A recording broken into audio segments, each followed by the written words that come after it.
Yo, Bromando! So today I'll be reviewing a film that's gushing with gleeful violence and brutality.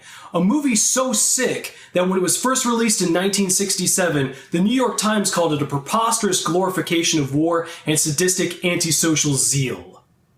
So you know it must be good.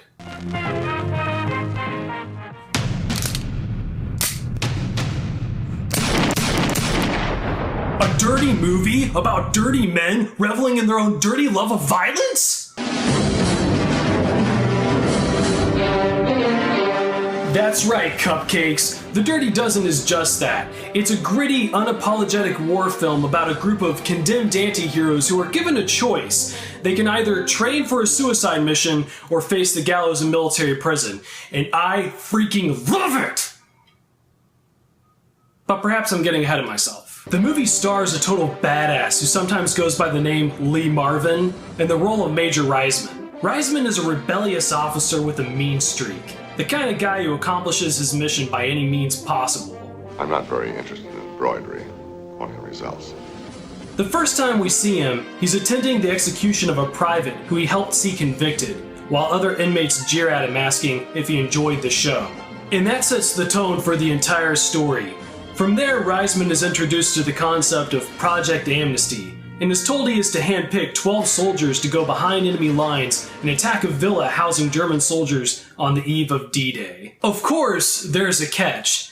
The men Reisman must choose have all been condemned by court-martial to either hang or serve hard labor for crimes such as murder, rape, and theft. I obviously find the idea pretty compelling for a story, but if I have to play devil's advocate, critics may find the premise of this movie of a military using criminals for a top-secret mission to be a little absurd. If that's you, may I suggest consulting any of your friends who may have enlisted in the armed forces at one point or another, just so they can explain to you that absurdity is about 90% of their job description. Nevertheless, the writers address this notion by having Reisman criticize the mission outright, only to be informed that he's been volunteered by senior officers because of his unlikable reputation. It's here we actually meet the Dirty Dozen for the first time, the most notable being a ruthless killer, a psychopath, a moron, a Bible-thumping rapist, and a black guy.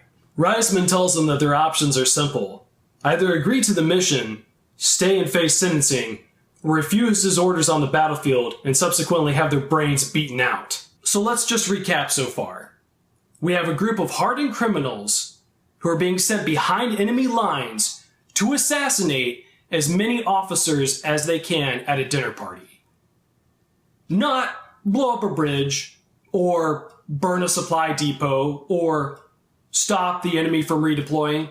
Just go behind enemy lines and murder as many as you can in cold blood.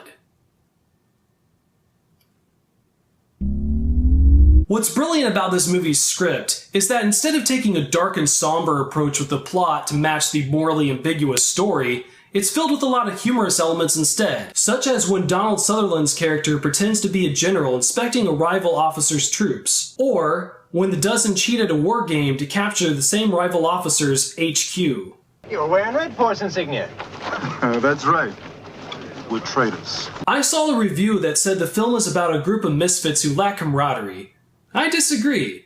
The film is about a group of men, some admittedly evil, who bond as a team over their shared disdain for Reisman and military service. The movie was adapted from a book by the same name, which was actually based on a real-life military unit which got their name, the Filthy 13, from using their water rations to cook wild animals, foregoing personal hygiene. They did, however, commit to shaving their heads into mohawks and painting each other in war paint before going out in demolition raids. As much as I do enjoy this film, of course, I have a couple criticisms. I mentioned earlier being able to suspend my disbelief that the army would actually send a group like this behind enemy lines on such a dangerous mission.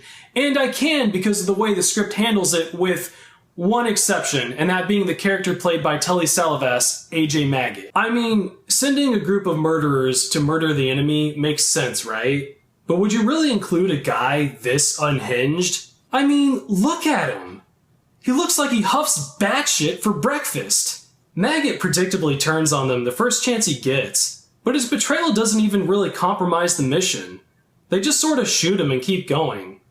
Kind of a waste. I also thought it was weird towards the end when they're under fire and they spend precious minutes pouring gasoline over a bunch of grenades instead of trying to escape. I mean, why? You're already using a boatload of grenades. I don't know. Maybe it was this kind of wanton violence and savagery in the movie that gave some credibility to that New York Times review I read.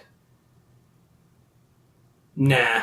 And with all that being said, I'm going to give The Dirty Dozen a baker's dozen of movies that should never be remade on the Macho meter. You know, it's no real secret at this point that the current trend in Tinseltown is the only way a project buys a ticket out of development hell is if it's wearing spandex, but let's just pretend there's other options on the table for a moment. And, well, you still wouldn't see a plausible remake of The Dirty Dozen amongst them. I don't care what Beta Critic has to say over at MovieRumor.com, or how badly some A-list actors want to punch Nazis. Could you imagine the moral outrage the studio would receive from the bitterly belligerent on social media? I can just see that one now. You mean to tell me that the only women in this movie that are burned and stabbed are prostitutes? They'd all tweet synchronously before foaming at the mouth and going into anaphylactic shock. Look, to any of you out there who may find the content of this movie